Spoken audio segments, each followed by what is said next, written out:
Okay, so today we're diving into the world of Italian corporate governance.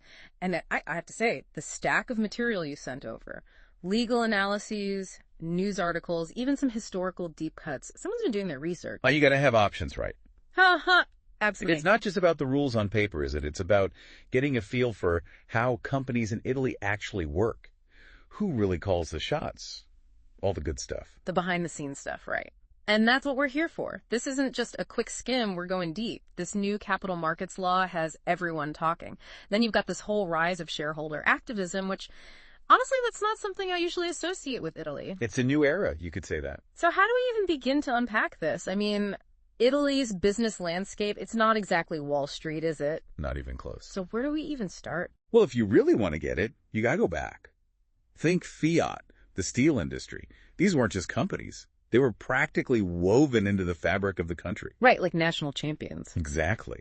And that whole thing you highlighted about the government being in cahoots with these businesses. Oh, yeah, the collusive capitalism era. That phrase always throws me off a little. It's a mouthful, isn't it? But it gets the point across. It does paint a picture. So, okay, we've got this history of intertwined interests. But where does Mediobanca fit into all of this? They were a major player, weren't they? Ah, Mediobanca. The puppet masters, you could say? Okay, elaborate on that. I like where this is going. Well, they were the ultimate power brokers, orchestrating alliances, maintaining a certain equilibrium in the market. An equilibrium that, from what I'm gathering, didn't really leave much room for things like shareholder activism. You got it in one.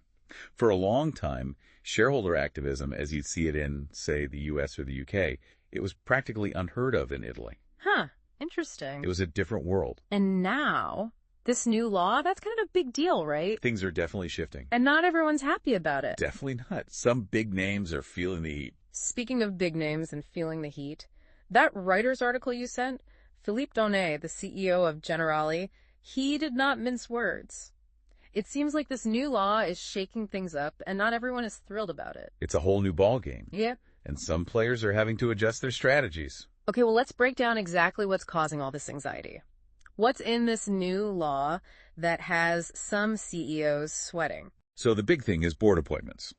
This law gives minority shareholders more say than ever before. More say how? Give us the details. All right, so under the new rules, if the outgoing board wants to propose a list of candidates for their replacements, that list needs a 2/3 approval rating from the current board members. 2/3? That's pretty steep. So even a small group of dissenting directors could potentially derail the whole thing. Exactly. And that's where it gets interesting, because it's not just about the board as a whole anymore. This law introduces a second vote, specifically on individual board members. Okay, now that is interesting. And this is where things get a little, shall we say, open to interpretation. You mean the lawyers are still scratching their heads over this one? Let's just say the language isn't crystal clear.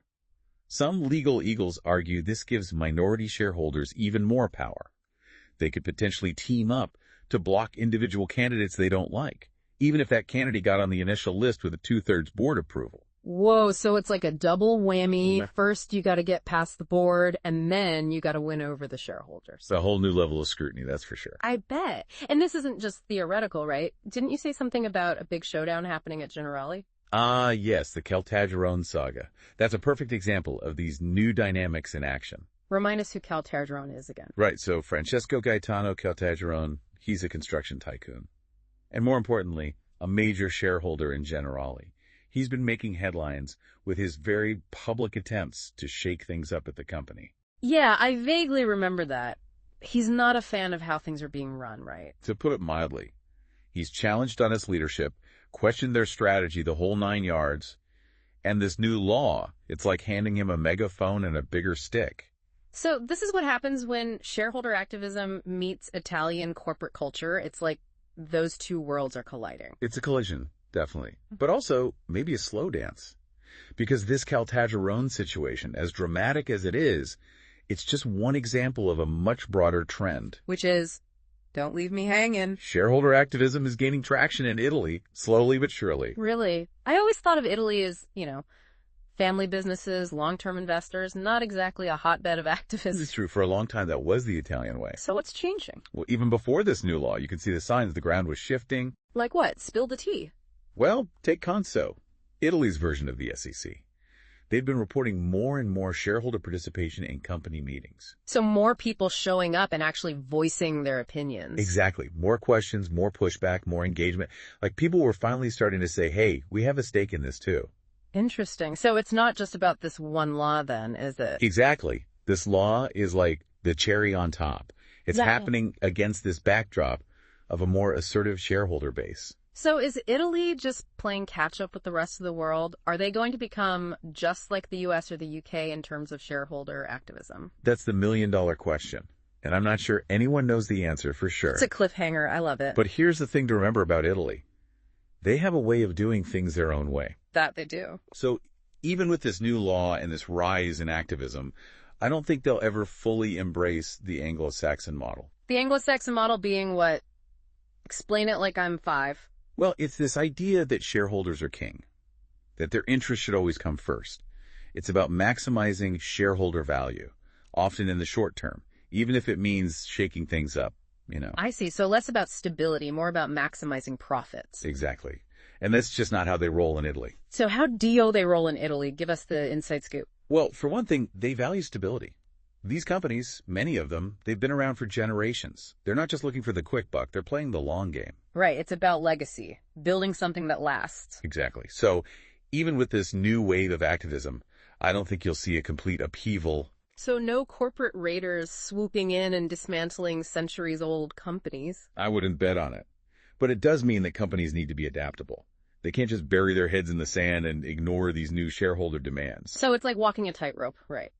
Balancing tradition with this push for greater transparency and accountability. Precisely.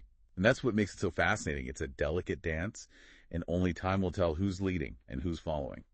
Okay, so that's kind of high-level, big-picture stuff, but let's bring it down to earth for a second. What does this all mean for, say, the average investor? Well, for starters, it means understanding that Italy is not for the faint of heart. You're saying it's not as simple as buying a few shares of Ferrari and calling it a day. No. It takes a certain kind of investor, one who's willing to be patient. Someone who understands that building trust, building relationships, that's just as important as the numbers on a spreadsheet. So it's not just about the financials, it's about the fit. Absolutely. And for businesses operating in Italy, adaptability is key. Okay, so we've established that Italian corporate governance is a complex beast.